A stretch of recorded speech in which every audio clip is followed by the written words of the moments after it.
She didn't comply with the Federal Records Act, and she clearly did not comply with her own records management handbook for the Department of State, which sets out a very specific process about how you remove records from the department's control. All right, folks, welcome to Gimme 5. That is Shannon Coffin.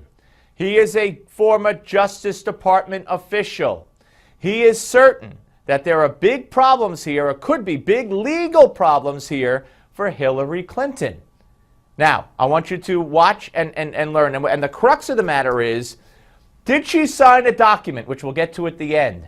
Justice Department, State Department, as of yesterday, after 2 days of requests, had not responded to Megyn Kelly and Fox News to answer a simple question: did Hillary sign a document? If she signed the document, she could be in legal trouble. If she didn't sign the document, why did she not? But here's more.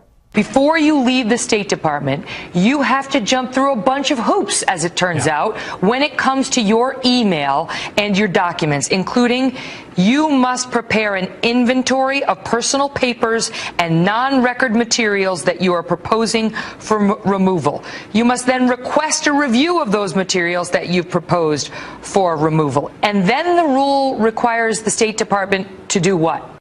Well, we'll get to that. But she did not do that. She handed these emails over, whatever she handed over, 2 years later. Who is Hillary to have that exemption?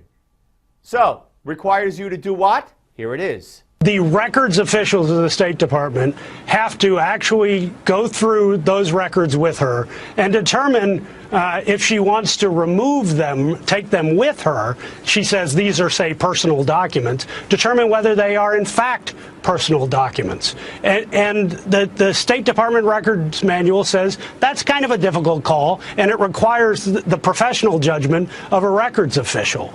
And so that records official will go through with the secretary all of her records and say, this is in, this is out, you can keep this has to stay. No, but Hillary didn't do that. Why? Because she's Hillary. Darn it. Remember Gumby? Remember Eddie Murphy on Saturday Night Live? I'm Gumby, damn it. Well, she's Hillary, damn it. She didn't do that. She picked and chose 2 years later what should be kept and not kept. Why does she get an exception? Here's more. The State Department regulations also say that departing officials have to make sure that all of their official records are in the files of the Department of State upon departure. That couldn't be any clearer. All right. Well, that wasn't the case either. You want more? Here's more.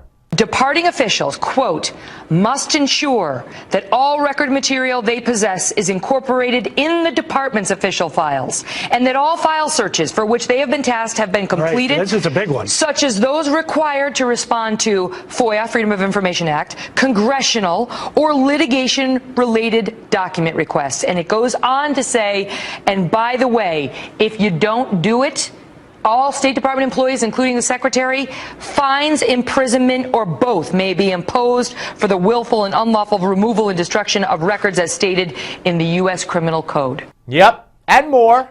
Every employee at the State Department has to sign this little piece of paper when they leave the State Department.